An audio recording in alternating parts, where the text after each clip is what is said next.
Story 1. I went on vacation to get away from it all, and now I think I'm going to hell. I only went to Mexico to get away from it all. I'd just been diagnosed with terminal brain cancer and had maybe 6 months to live if I was lucky. This prompted me to sell my house, my car, hell. I even sold my dogs. Also, I could come out to Mexico and party as much as my 29-year-old body could handle. I didn't have any family left. I had maybe 2 close friends, neither of which knew I had left town. I sat at a dive bar staring at the empty shot glass in front of me. My mind was semi-swirling. So far the party hadn't been a party really. More just me moping around. I'd wanted to go to the beach, but my body was just too tired to do anything. Except for drink, that is.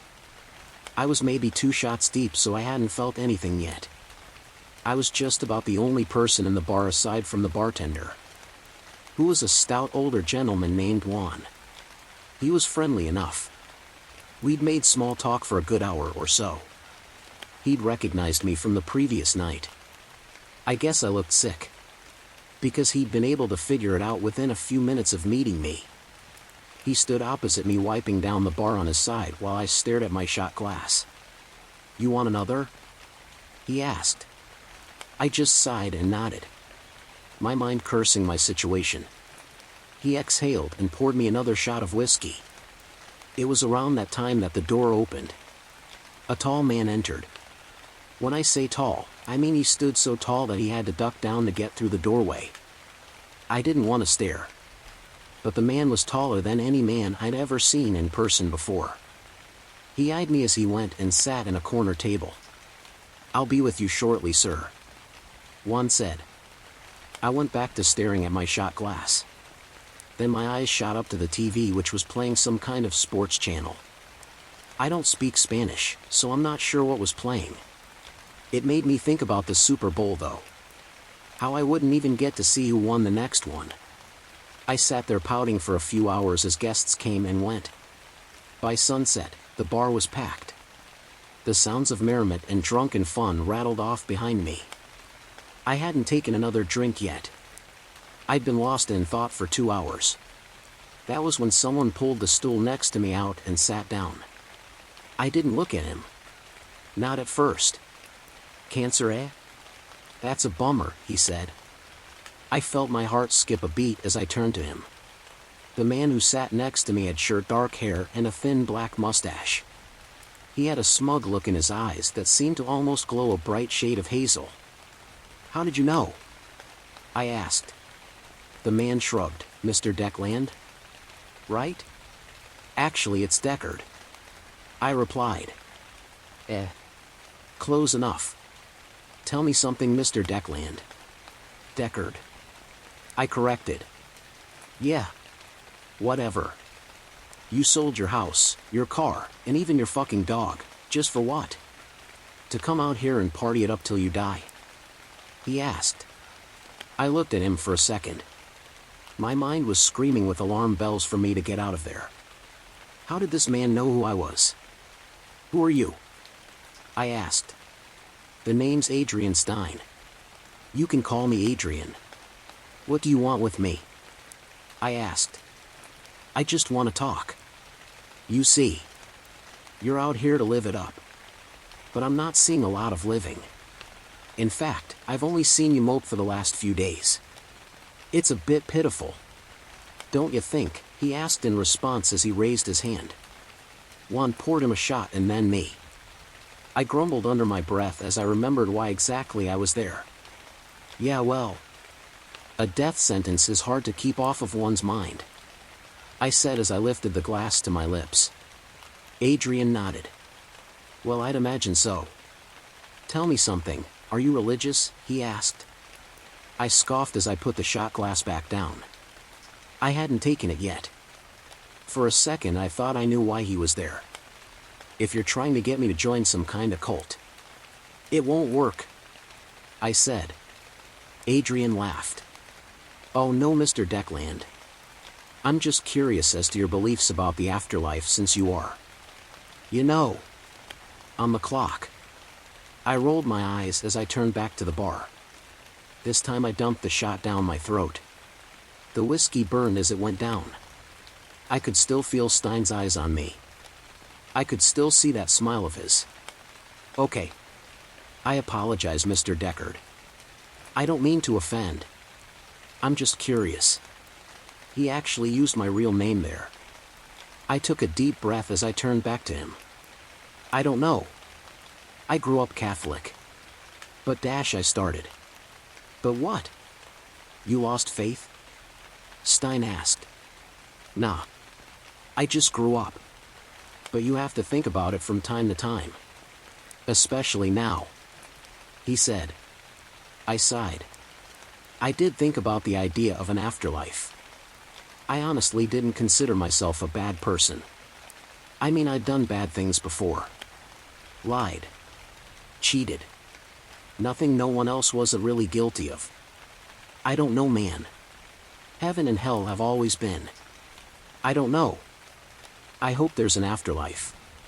But I'm not sure I really believe there is one. Don't get me wrong, I know most people in my position are typically inclined to believe it to make themselves feel better, but I just don't know. I took a deep breath as my mind wandered. I don't want to die. And the thought of doing so scares the shit out of me. Adrian sighed as he turned around on his bar stool. He dumped a shot down his throat. He smirked as he put the glass down. The entire bar crowd behind us was all going about their business. Some were laughing. Some were silently drinking.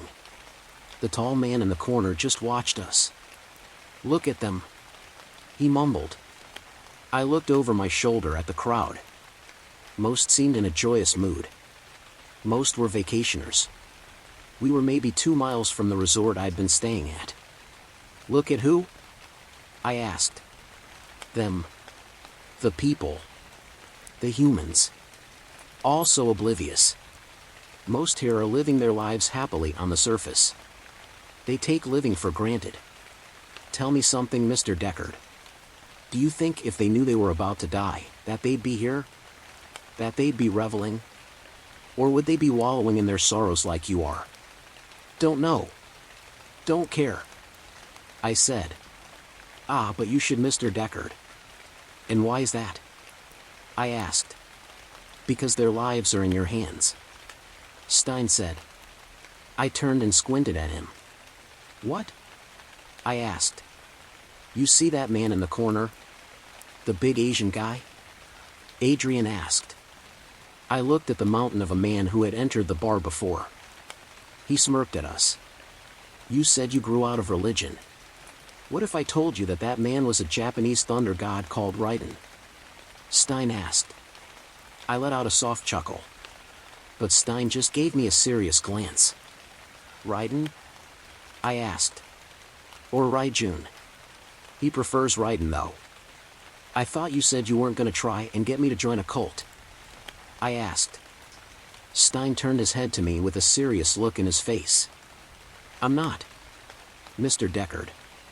There are 21 people in this bar, and every single one of their lives is in your hands. What? I asked. Mr. Deckard, I'm not going to repeat myself a third time. Now, I need your help. Are you ready to hear your options? I honestly thought the guy was playing a prank on me. I grumbled as I stood up. Good night, Adrian. I said sternly as I started to walk away. His hand landed on my shoulder. Then, with an unexpected strength, I forced me back into my chair. I'm afraid I can't let you leave. I'm rather pressed for time. Now, we're gonna play a game. You can't be serious. I growled as I tried to remove his hand. Stein was strong. Very strong. I found myself unable to move at all. I am serious. Deathly serious. Now look at the door. In 3 seconds, a man is going to walk in here with a guitar case. You're gonna guess what's inside of it. If you get it right, I'll spare that guy. Stein said as he pointed at a random man who was drunk off of his ass in the corner. I'm not playing your stupid game. I growled as I tried to shove Stein off of me. I might as well have shoved a wall though. He didn't budge. For a cancer patient. That was impressive. Adrian said with a smirk. The door opened, a Hispanic man with a black guitar case walked into the bar. He calmly walked up to the table where Ryden was sitting and watching us and set the guitar case down in front of him. The guitar man then turned and walked to the bar door and stopped next to it. He leaned back on the doorframe and looked at me. Now, Mr. Deckard, what's in the case? Adrian asked. Fuck you. I spat. Adrian chuckled. Maybe later. Now answer the question. I don't know. A guitar. I said. Oof. Close but wrong. Ryden stood up from his chair and opened the guitar case, where he pulled a large wooden club that I now know was a cannabo from the case. The giant casually threw it over his shoulder as he walked straight up to the drunken man. He looked at Stein, who only nodded. Ryden very quickly raised the club and brought it down hard on the man's head, which violently exploded into bits of brain and skull. The wall and floor behind him were painted in mushy crimson bits. Everyone in the room either screamed or shot out of their chair. I could see one dive down behind the bar in the corner of my eye. Several people started to try and exit the bar. But as they did so, the guitar man stepped in front of them, a pistol in hand. Ah! No one leaves, Adrian announced. People shouted and clamored. Most of them drunk. All knew not to try and cross the man with the gun. I even saw someone trying to dial for help on their phone. Some tried to run out through the hallway that led to the back, only for a tall blonde woman with a bow and arrow to step out in front of them. He just killed that guy. I stammered out. Yeah. But don't worry about him. Worry about you, Stein said as he threw his arm around me. All right. Everyone calm down. As you've probably noticed, we've jammed your signals. No calls out until after I find what I'm looking for, Adrian said. What? Asked one of the female patrons. What does any of this have to do with me? I asked. Well, it's quite simple, really. You say you're afraid to die. Well, I have the means to give you the ability to live, to survive your ordeal. But you have to make a choice. And what kind of choice is that? I asked. One of the patrons in this bar is a shapeshifter who stole something from me. Something I need. Now, before we get to your choice, you're gonna help me retrieve it. The mixture of alcohol, fear, confusion, and disbelief made me nauseous. I was mere moments from puking my guts up. How the hell am I supposed to help you identify a shapeshifter? I asked. Shapeshifters are a strange bunch. This one in particular is part of a group of thieves that call themselves the Loxley Gang.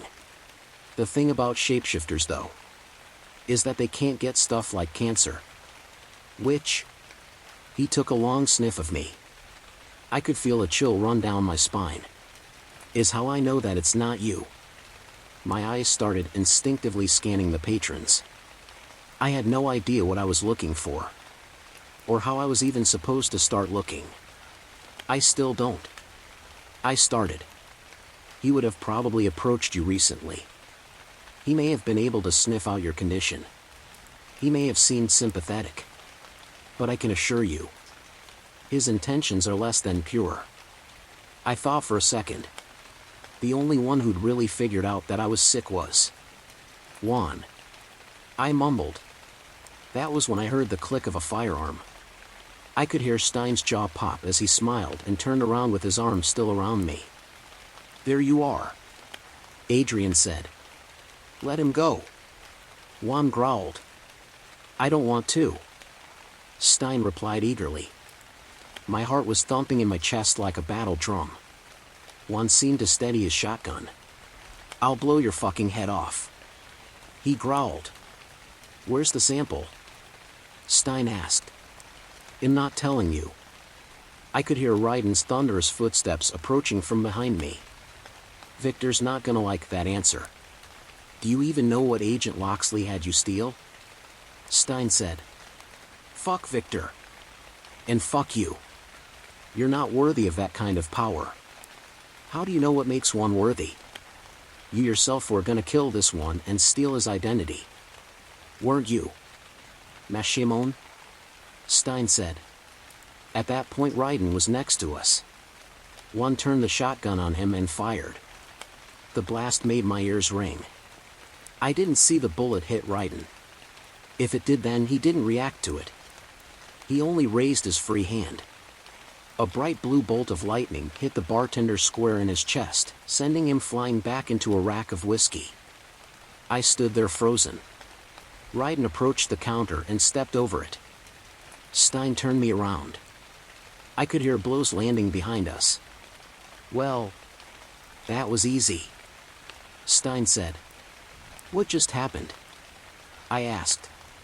Mashimon is a Mayan trickster deity. Kind of like Hector over there. Stein said as he motioned to the man standing at the door with a pistol in his hand. Oh, and that's Artemis. He said, motioning towards the lady with the bow and arrow. I didn't understand and my face showed it.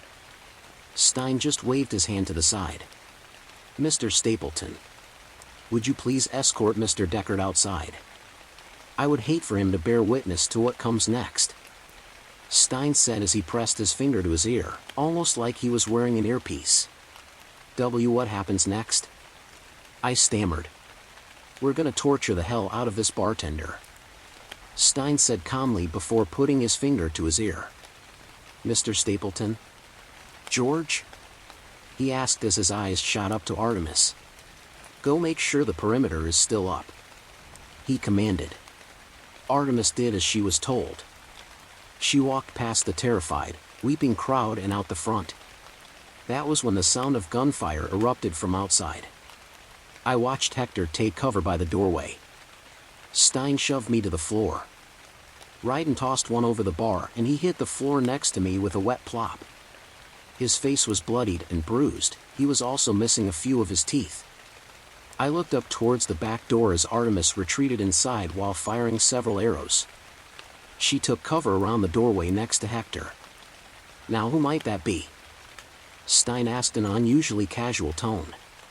It's the fucking Loxley gang. Artemis said. Stein let out an annoyed groan. Where's Stapleton? He asked. Artemis smirked at him. As if on K, a body came flying through the front window. A man in a black metal suit stepped up into it. I could hear gunfire dinging off of him. The suit wasn't bulky, it fit his frame well. Most of the armor looked plated with a black bodysuit underneath. The circular goggles on his eyes seemed to glow a crimson color. He had a pistol on his hip and a black metallic scythe-looking thing on his back. There you are. Stein laughed. Sorry the perimeter broke, boss. Seems Agent Loxley's been busy. Did they bring the boss? Stein asked through an intrigued glance. Stapleton shrugged as he gestured towards the body on the ground. The same one he'd thrown through the window. Ask him. Stapleton said. Stein walked over to the man on the floor and grabbed him by his neck. I hadn't expected Stein to be so strong. He lifted the man up to his feet almost effortlessly. Wake up, he said as he tapped him on the forehead. The unconscious man gasped as he was awoken. Then almost immediately started groaning in pain. Stein looked down at the man's legs where he noticed a piece of bone was sticking out of his pants in the thigh area. I could see a wet spot of what I assumed was blood running down the man's leg. Eesh. That looks pretty bad, man. He turned to Stapleton. Did you do that? He tried to run away. A sudden cascade of gunfire rang out. Stapleton's suit was hit several more times. I could see past the man as a man in black tactical gear approached him whilst unloading an assault rifle. Stapleton pulled his pistol and fired it without looking. He hit the man dead center in the forehead. I couldn't help but curl into a ball. But I also couldn't take my eyes off of Stein. How many of you are there? Stein asked the man. The man squirmed against Stein's grip. But Stein only lifted him off of his feet. Where are your bosses?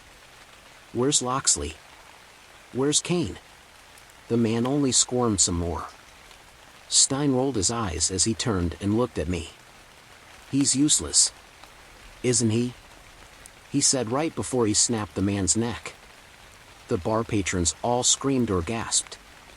I noticed a woman praying in the corner. She had a small silver crucifix that she was clutching in a death grip. Oh, calm down, people, Stein said sternly. Gonna give me a migraine. That was when his head seemingly snapped to where the praying woman was. He smiled at her.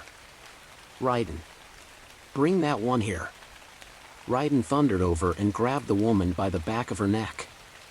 Mr. Stein, do we really have time for this? Asked Stapleton. SHHHH, Daddy's teaching. Raiden dropped the girl at Stein's feet. The man squatted down to level with her. Which denomination are you? Catholic? Baptist? Mormon? Stein asked. The woman didn't look him in the eyes. She just continued praying. You want to know how much that book of yours got right? The woman stopped praying for a second and looked up at him. That was when I noticed that his eyes had turned completely black. There she is. Tell me, what's your name? He asked as he sniffed the air. P. Page, she stammered. So Paige, what do you think praying is going to accomplish here? Stein asked. I don't know. I just don't want to die. Stein nodded as he looked up at me. You humans. You all want to go to heaven, but you don't want to die. Seems a little contradictory. Don't you think? Stein. I don't think we have time for this. Stapleton argued. You don't give the orders. I do. Stein boomed as he glared at Stapleton. Then he looked back down at the woman. Where were we? Oh. You don't want to die. What would you do in order to survive? Anything. I'd do anything. She whimpered. Would you sell your soul? He asked. What? Questioned the woman. Would you sell me your soul? He asked. Are you the devil? She asked in response. Stein cocked his head to the side. No. I've met the devil though. He's kind of depressing. The woman's face contorted in confusion. Well, tick-tock, Paige. I'm waiting. The woman stammered a bit. Come on, Paige. You said you'd do anything. But it's my soul? She gasped. It is your soul. I can kill you right now and maybe you'll go to heaven. Maybe you'll end up in Gehenna anyway and all of that prayer will have been for nothing. Be honest. You don't really know if you're going to heaven or not. Do you, Paige? You reek of guilt and regret.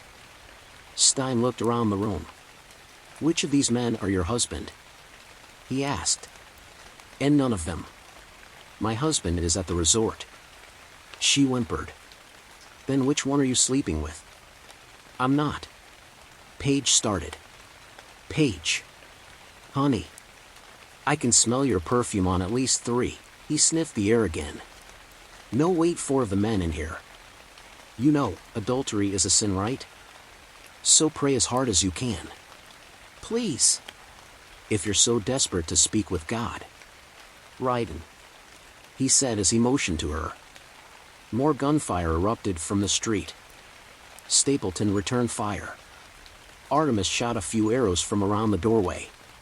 The rest of the crowd seemed shrink down in cowardice even more so. Raiden stomped over to the woman with his club raised. No. Wait. I'll do it. She pleaded. Raiden hesitated, then looked at Stein, who only smiled at her. Silly girl. I don't need to buy your soul, he said as he motioned for Raiden to continue. It was over quick. Raiden bashed her head in with a single strike. I had to avert my eyes. I looked over at Juan, who was now staring at me with his one unswollen eye. Shoo, he whispered. My eyes shot to Stein, who was still standing over the woman's body. Then back to Juan, but found that one had vanished. My eyes grew large. I had no idea where the man went. Images of Raiden bashing my head and started flying through my mind. Then came the voice that made my blood run cold. "Where did Mashimon go?" Stein asked. I turned and looked back at him. I don't. I started. Stein rolled his eyes. "Damn it, Deckard. Raiden. Kill someone else," he said. Raiden only raised his hand towards another random patron and fired another blue lightning bolt. This one was so bright it was almost blinding. It happened quick. One of the men who'd been hiding under a table has his torso blown apart. Crispy human meat and blood was sent in all directions. I sat there speechless. At least I was, until the nausea suddenly caught up to me and I vomited all over the floor. Stein eyed me for a second. Then he opened his mouth to speak. But before he could get the words out, his eyes suddenly shot to the back door. His face morphed into an almost intrigued expression.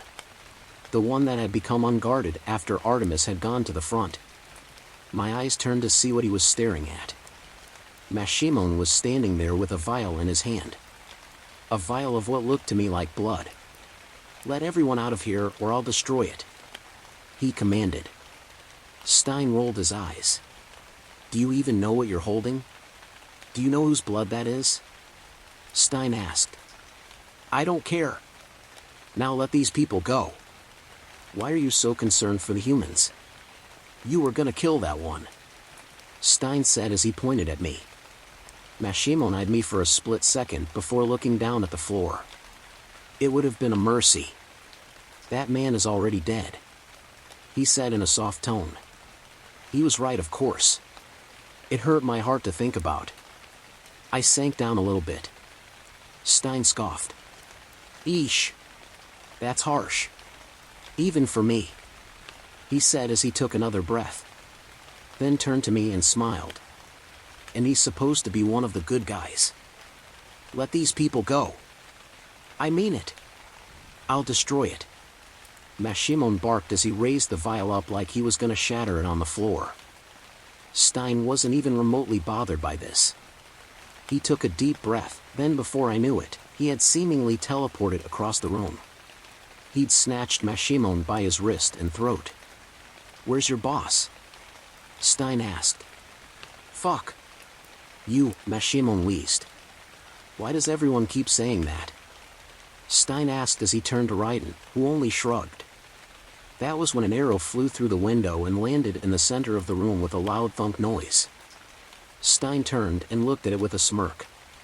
The arrow was a sleek silvery color, with what looked like some kind of spherical canister below the tip. One that I didn't get a very good look at before it suddenly exploded. My vision went white as my eyes burned. My ears suddenly rang like bells. I could barely hear the commotion going on around me. I fell into the fetal position, keeping my eyes shut and my ears covered. I'm not sure how long I was down there. I know it seemed like hours, but was probably only seconds. I also know that I was ripped out of it by a hand yanking me up by the back of my shirt and beginning to drag me. The room had become a mess. Half the patrons had somehow escaped while the other half had been slaughtered. Their bodies were in pieces on the floor. Some charred from lightning. Some full of Artemis's arrows. The bar was on fire as well.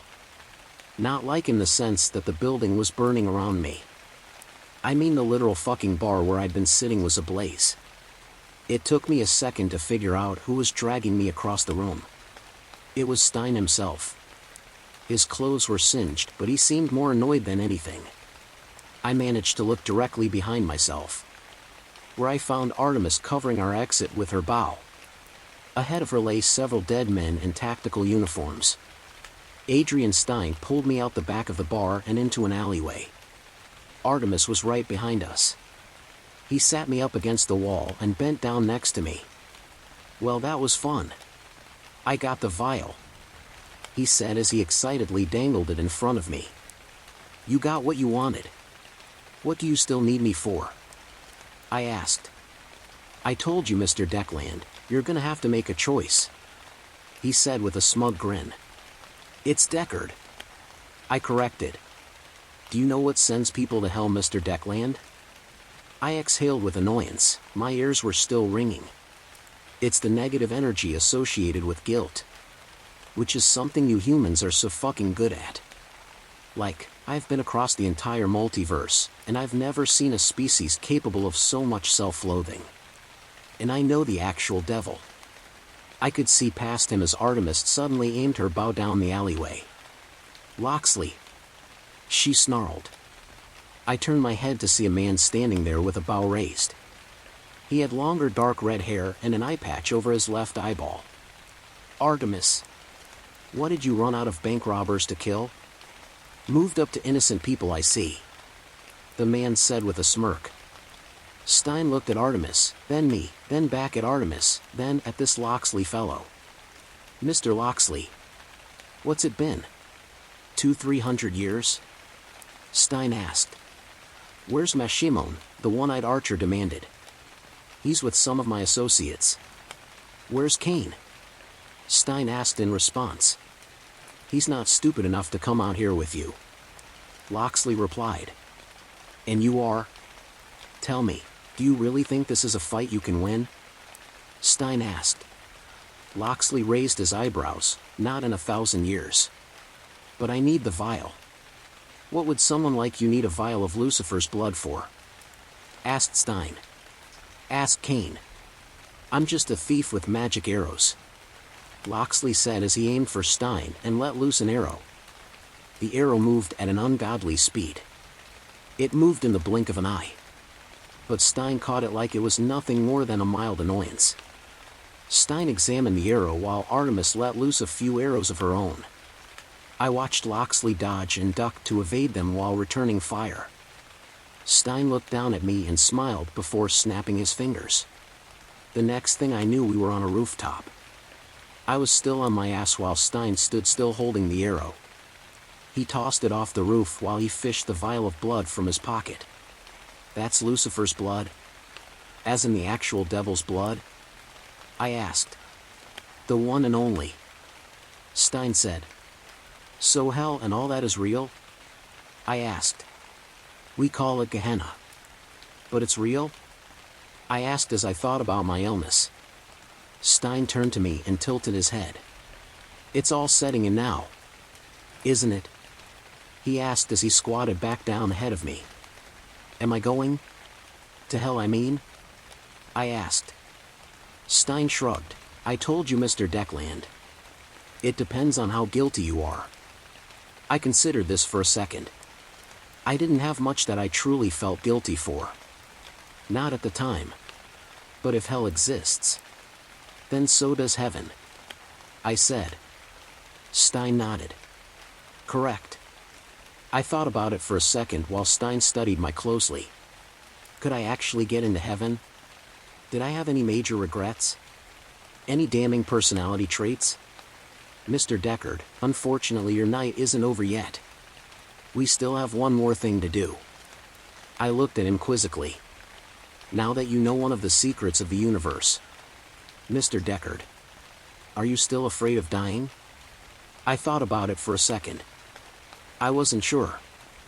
I mean, yes, I now knew there was an afterlife, but I wasn't sure if I would end up where I wanted to be. Well, now I've gone from not knowing if I'll cease to exist to not knowing if I'll be tortured for eternity, so. Yeah. I said. I am still afraid.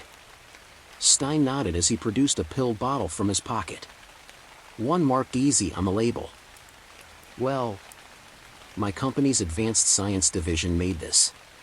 It can help you. I won't say how. But it would terminate the cancer that's killing you so slowly. What's the catch? I asked. Stein smiled almost sinisterly. I give you these. The bomb I left in the bar goes off.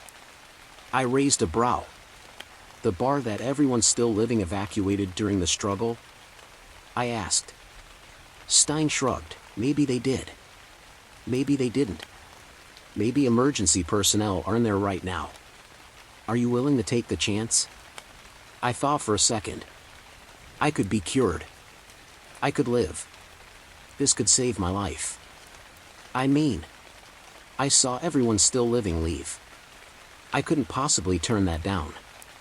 I couldn't possibly turn this opportunity down. There has to be some kind of trick here, I said. The only trick is the decision.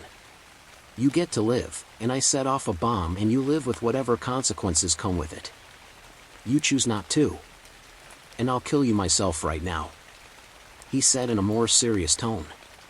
I could feel my heart jump into my throat. You are the devil, I murmured. Stein took a deep, annoyed breath. Don't compare me to my father. After his first rebellion, he became a pushover. A coward. I am much, much worse than he ever was. Now make a fucking decision. My face contorted in a mixture of shock and awe. His eyes seemed to go black as he conjured a burning scarlet sword out of thin air. Primal fear seemed to take over my thinking. There was no fight. There was no flight. Just survival. He raised the sword over his head. I panicked. I choose life. I squealed. Stein brought the sword down hard, only stopping a few inches from my face. I could feel the flames off the scarlet blade licking my forehead. Stein lowered the sword. Very well, he said as the sword vanished. An explosion rang out in the distance behind me. A large one by the sound of it. I'm not sure because I didn't take my eyes off of the man or monster that was standing before me. Stein looked down at me with an almost sadistic grin. You humans are all the same. Even when you know there's something after, you're still too afraid to die. You probably would have gone to heaven if you'd just died like a man. And now, I asked. We'll see, Stein said right before he vanished into thin air. I'm not sure how long I sat atop that roof, the pill bottle in my hands. I know I watched the bar burn from afar. I could hear the sirens of police and fire trucks in the distance. I'm not sure if anyone else died in the bombing. I've always been too afraid to do the research and check. Not that I could anyway. This happened 5 years ago and had never appeared on the news. I guess everyone was too focused on whatever political BS was trendy at the time. It still haunts me at night though. Thoughts of people being blown to smithereens because I wasn't man enough to die. I've done my best to try and move on with my life. Let go and be thankful for this gift I've been given. But I'm not sure what it cost me. Am I going to hell? Story 2. Don't stop driving. Being an Uber driver in Las Vegas, I've had my fair share of late-night pickups. From drunk tourists to locals who've lost track of time at the casino, it's always an interesting ride. But nothing could have prepared me for what happened on a chilly night in November. I was cruising around the outskirts of the city when I got a ping. The pickup location was from a little-known casino far off the strip. I accepted the ride and drove to the destination. A tall man, swathed in a long trench coat, his face hidden under a hat, was waiting for me. I couldn't see much of him, but his demeanor gave off a certain edge that made me slightly uncomfortable. Evening, I greeted him as he got into the car. He merely grunted in response, settling himself in the back seat. He was going to a residential address located on the other side of the city, according to the app. The trip would take about 45 minutes, given the late-night traffic or lack thereof. As we drove, I tried to engage him in light conversation, a habit I've developed to put my passengers at ease. But the man was monosyllabic, answering in grunts or nods. I shrugged it off. Not everyone was a chatterbox. About 15 minutes into the drive, my rider got a phone call. Yes. I understand. I'll take care of it, he muttered into the phone, his voice low and gruff. The way he said those words sent an involuntary shiver down my spine. The ride was mostly silent after that. My eyes kept flicking to the rearview mirror, meeting his hidden gaze every time. There was an ominous aura about him that was impossible to shake off. I chalked it up to my overactive imagination, spurred by the late hour and the solitary drive. However, what happened next changed everything. The man's phone rang again. He answered it swiftly, speaking in hushed tones. I couldn't hear everything he said, but one phrase stuck out: the driver doesn't know anything. A knot formed in my stomach. Was he talking about me? But why? Questions swirled around my mind, but I kept my eyes on the road, focusing on getting us to the destination as quickly as possible. As if the universe had a sick sense of humor, the car chose that moment to sputter and die right in the middle of a deserted stretch. Panic surged through me. The car's sudden breakdown, combined with the mystery of the man in the back seat, was a perfect recipe for a horror movie.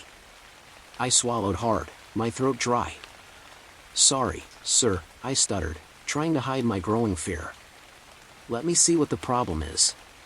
But as I moved to open the car door, the man's cold hand clamped around my wrist, stopping me in my tracks. "No need," he said, his voice chillingly calm. "We will wait." And so we sat there, in the middle of nowhere, waiting in silence, as the mystery deepened, making the night even more terrifying. The minutes dragged on intense silence. The only sound was the ticking of the dashboard clock, each second echoing in the confined space of the car. I sat rigid in my seat, acutely aware of the stranger in the back seat, his presence like a weight in the car. Just when the tension was becoming unbearable, a pair of headlights appeared in the distance. As they drew closer, I could make out a black SUV. It pulled up behind us, its high beams momentarily blinding me. Before I could process what was happening, the man in the back seat broke his silence. "You should stay in the car." There was an urgency in his voice, a warning. He got out, his tall silhouette barely visible in the dim light. He walked over to the SUV, leaving me alone, my mind racing with questions and fear. I squinted through the rearview mirror, trying to make sense of what was happening.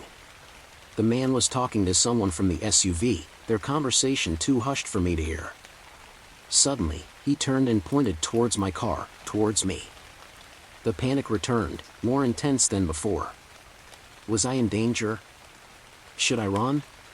But where would I go in this deserted place? Before I could make a decision, the man returned. He got back into the car without a word, his face as unreadable as before. We sat in silence, the SUV's headlights providing an eerie illumination. Suddenly, my car roared back to life. It startled me. I hadn't even touched the ignition. "Drive," the man commanded. His voice was cold, authoritative. Despite my confusion and fear, I obeyed, eager to get away from the ominous SUV and its unknown occupants. As we drove away, I glanced in the rearview mirror. The SUV remained where it was, its headlights gradually fading into the distance. The rest of the ride was shrouded in a silence only broken by the occasional directions from the GPS. My mind kept playing the night's events, each replay adding to the sense of surreal horror. The man, the phone call, the mysterious SUV, it all felt like a twisted nightmare. But the cold dread gnawing at my insides was very real. We finally arrived at the destination, an isolated house at the end of a long driveway. The man got out, his imposing figure disappearing into the darkness. Just when I thought the night's ordeal was over, my phone vibrated. An incoming text message. The sender, unknown. The message, "Get out of there. Now." A cold shiver ran down my spine as I read the text. The words "get out of there. Now" seemed to echo ominously in the quiet car.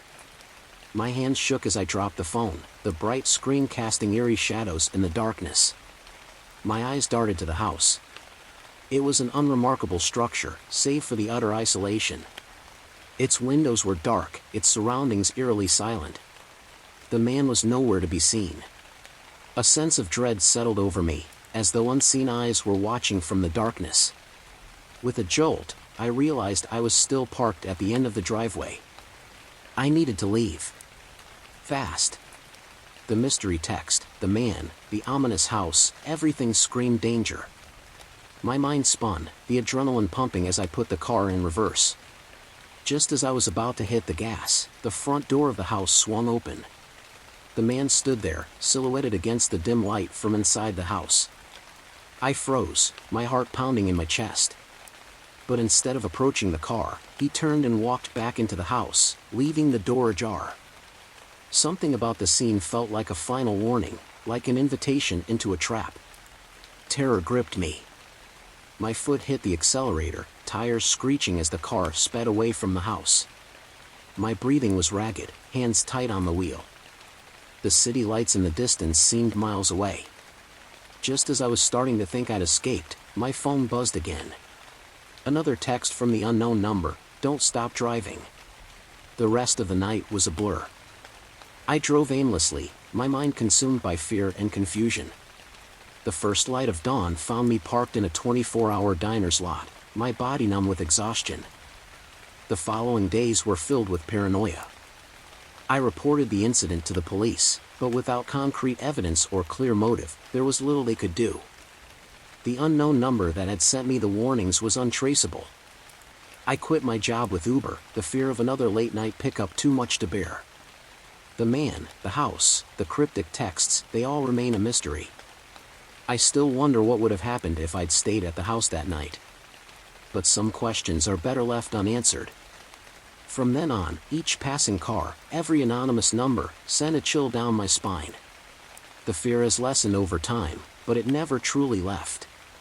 And so, my story remains a chilling reminder, a nightmarish memory of the time I stepped into the darker, unseen world that exists beneath the city's neon-lit facade.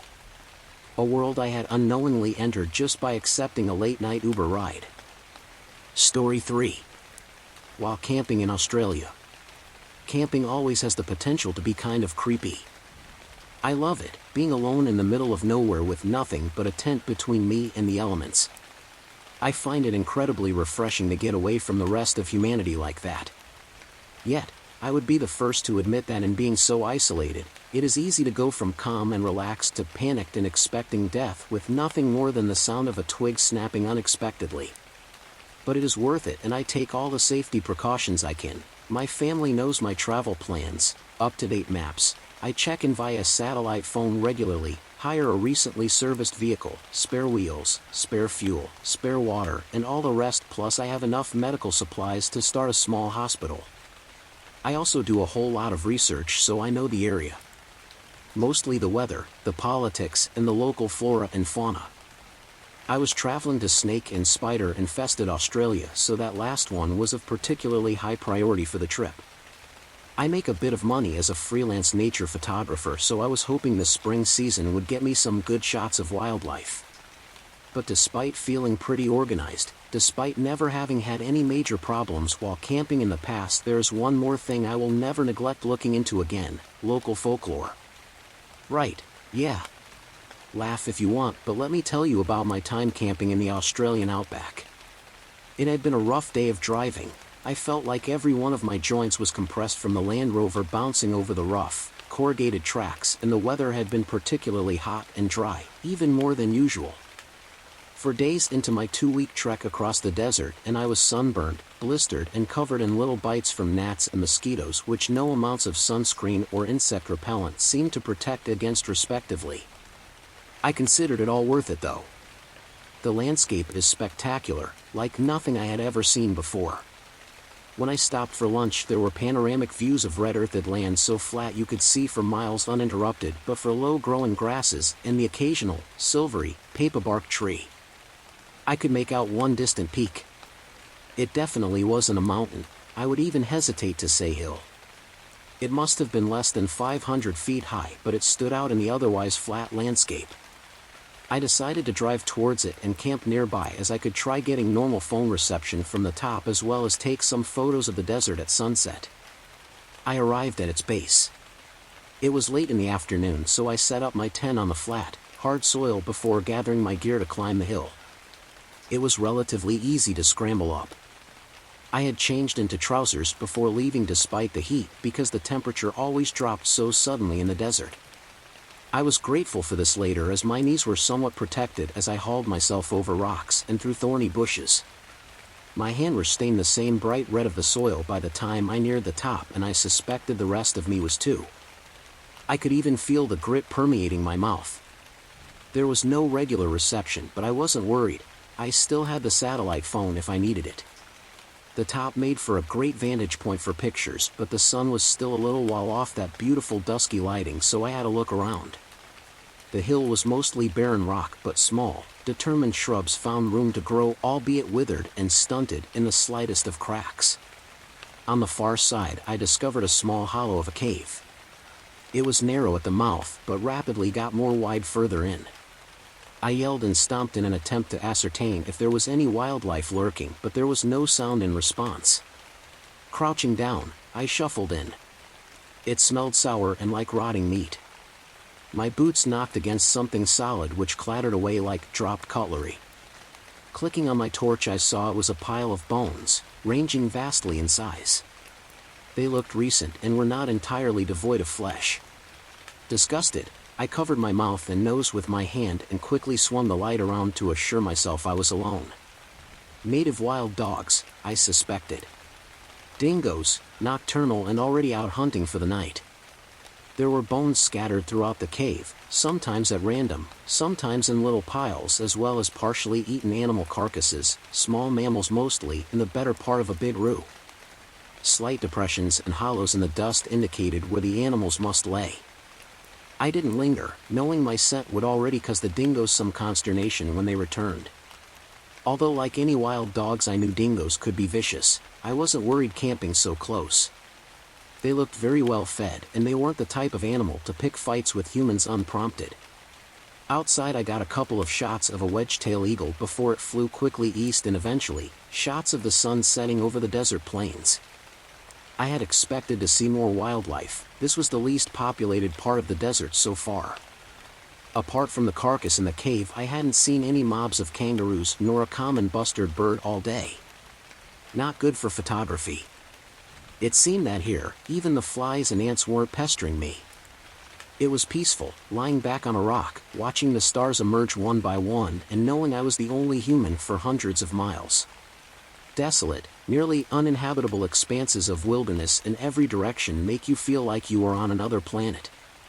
It can make me uneasy at times, but mostly it feels liberating to be so isolated, and I was happy. Eventually I had to climb down before I lost all visibility. Night had fallen like a blanket, painting the luminous landscape in shades of gray and navy. I had left an electric lantern on at my table at camp, so with no obstructions on the plain it was easy to get back to the car in the dark. But as I walked, occasionally losing my footing on loose stones or in burrows of animals, I saw the lantern fall from the table in the distance. No, it didn't fall, it arced upwards before falling to the ground, the light going dim. Those things are heavy and hardy. It would be difficult for the wind to knock it over, let alone pick it up and drop it with force enough to break it. I stood, poised in the dark. It wasn't pitch black, the light from the stars and the sliver of a moon illuminated the outline of the car, glinted off the metal fastenings of the tent. Behind me, the hill was a dark mass of looming, impenetrable shadows. I picked up the pace, jogging as carefully as I could. I considered waving my arms, yelling, shining my torch, anything to try and frighten away any dingoes that might be lingering, but I didn't really want to aggravate them. Besides, I couldn't see any sign of movement in the campsite. This was confirmed when I arrived. Apart from the lantern, nothing was disturbed. But the lantern, it looked like it had been crushed underfoot, but it would have taken a massive amount of weight to achieve that. A second later I nearly jumped out of my skin when, in the distance, the most bone-chilling sound I have ever heard reverberated through the night. High-pitched, undulating cries, rising and falling in a mass chorus. I was already jittery, so it took me a second to realize it must be dingoes howling. But they sounded so distant when surely they had been in my campsite only moments before. Nothing could move that fast. The cold, still, night air carried the calls from what sounded like miles away. Hair stood up on the back of my neck, and the long howls only added to my growing anxiety. I did several things then. I made sure I had my car keys in my pocket, and I dragged my sleeping bag out of the tent and made room for it on the back seat to sleep there. At least the car would block out the sound of the dogs better than a tent. Then I climbed onto the roof of the car and adjusted the spotlight I had attached. It was good for providing emergency light, and I often used it to look for animal eyes at night near my camp. Usually I enjoyed this interaction with nature, but that night I was already nervous. With some trepidation I moved the beam of light around the clearing, straining my eyes for any glint of reflection that would indicate the presence of another creature. I thought there was nothing, but the very top of the light caught something, so briefly I wondered if I had imagined it. I swung the beam higher and higher, beyond the height of a dingo, far beyond even the height of a human, and I saw it again. Two milky white, perfectly round dots in the dark. I was frozen stiff with shock until they tilted suddenly. I jumped, the spotlight jerking to one side with me where I saw more of the eyes, these ones close enough I could make out shadowed, impossibly lanky, humanoid frames with elongated limbs. With the light on them, they too jerked their heads as though to look at me, eyes glinting white and luminescent like pearls. I turned the light off instantly. It was stupid, but all I could think was that I didn't want to see them anymore. The darkness embraced me, even more thoroughly now that my eyes had grown accustomed to such bright light. I blinked, desperately trying to discern any movement nearby while simultaneously dreading seeing anything at all. In the distance, the howls cut off abruptly. Now my own ragged breathing was the only sound. Strange, when usually the nights here were hosted choirs of insects chirping. With a sudden rush of adrenaline and an instinct warning me to move, I pitched myself from the roof of the car. I didn't climb, I threw myself off, hit the ground hard on one shoulder, staggered upright and started fumbling for my keys. I heard a rumbling sound, deep and building like an avalanche, and realized that the ground was shaking. Wrenching open the door, I heard ripping nearby. I didn't have to turn around to know it was my tent being shredded. With my lungs straining, heart pounding, and the contents of my stomach doing a roiling impersonation of the Spanish Armada, I jammed the key into the ignition. The engine stuttered to life, the headlights blinked on. There was nothing in front of the car. My relief didn't last. An immense scraping sound came from the back of the Land Rover, then the twisting shriek of metal being mutilated. I yanked at the gearbox, fumbling to get the car into drive while simultaneously looking in the rear-view mirror. I couldn't see anything past the luggage I had piled up to the roof in the boot, but the scraping at the back of the vehicle continued like something was trying to claw its way inside. When I heard the sound of glass smashing, I finally slammed my foot onto the accelerator and began to hurl back in the direction I had come that day. It wasn't long before I nearly rolled the car as the right-hand side dipped into a dry creek bed at high speed. I swerved, by some luck managing to regain control, and slowed my pace considerably. Never had I had to exert more self-control. Every instinct was telling me to keep moving as fast as possible, but my more rational side knew getting out in one piece was more important. Every time I glanced into the side mirrors, I expected to see something in pursuit. I drove through the night, hands gripping the wheel like vices, jumping at the silhouette of every tree. As the light of dawn broke and my breath puffed up in clouds in the morning chill, I saw what I had been looking for, a fence indicating a nearby cattle station I had stopped at to refill my water the previous morning. I drove up to the property. The owner was bundled up in a woolen jumper, leaning back on the veranda steps, hot coffee in hand. He watched me approach, bemused, but leapt up to help me when I all but fell out of the car. Once he had ascertained that I wasn't actually injured, he sat me down at his kitchen table, spooned instant coffee into a second mug and reboiled the kettle without any further questions. Eventually I spoke. "Something strange happened to me last night." Yeah, I was taken aback by his response. It wasn't a question, it wasn't an assumption, it was just casual acceptance. "You strayed west." "Maybe, I don't know." The track wasn't distinct. "Nah, you did for sure." "Quinkin territory." "Excuse me, what territory?" I had already encountered my fair share of Australian sarcasm in my trip, so I wasn't 100% certain I wasn't being teased. "My people don't go there, haven't for thousands of years." "Quinkin spirits, too much mischief." He shrugged. "I saw these things like humans, but tall, thin." He was nodding, unperturbed. I still felt so shaken, the echoes of the metal ripping ringing in my ears. He passed me a coffee and left the room. A little while later, when my coffee was almost gone, he came back with a photo of some cave paintings. "Something like that, you're right," I told him. I couldn't believe I was actually having this conversation. Speaking of caves, I found a dingo cave too, on a hill. Full of dead animals. Animals? Bones, yeah?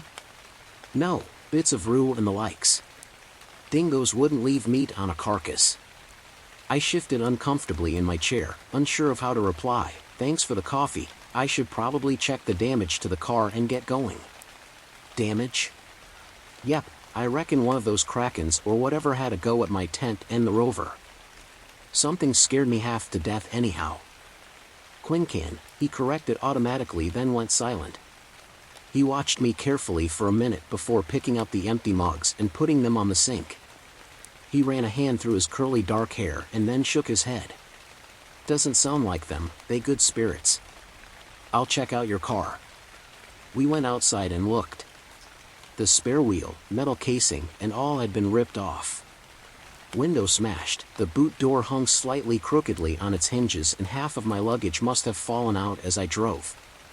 There were broad claw marks scratched through the paint on a panel on the right-hand side that ended in deep indentations and finally punctures in the metal. I don't think it was a dingo. Do you think it was one of those things? Quinkins wouldn't do this. They are cheeky buggers, but helpers. They might have been trying to warn you. Warn me about what? I asked, after hesitating to decide whether I really wanted to know after all. Termoli, I reckon. He's like M but different. He cleared his throat. My grandfather said when the ground shakes and animals flee, you know Termoli is near. You're one lucky fella, that he was more interested in the tent than you. He ran a hand deftly over the claw marks gouged in the car. It was shocking how small his fingers looked in the breadth of the gash. What is dash? He cut me off, putting a hand on my shoulder, looked me dead in the eye, expression serious as a heart attack. I'd reckon he's got your scent though. You should get a move on, mate. I decided not to ask any more questions. I left immediately and kept driving back the original way I had come until I intersected a highway. From there I went to the nearest city, booked a plane flight, and cut my trip short. The local indigenous people knew something about that hill. Knowledge that saw them, and even their ancestors today, giving that place a wide berth. Who better to learn the dangers of the land from than those who live from it? Next time I camp, I will be more mindful of ancient warnings, and I would recommend you do the same.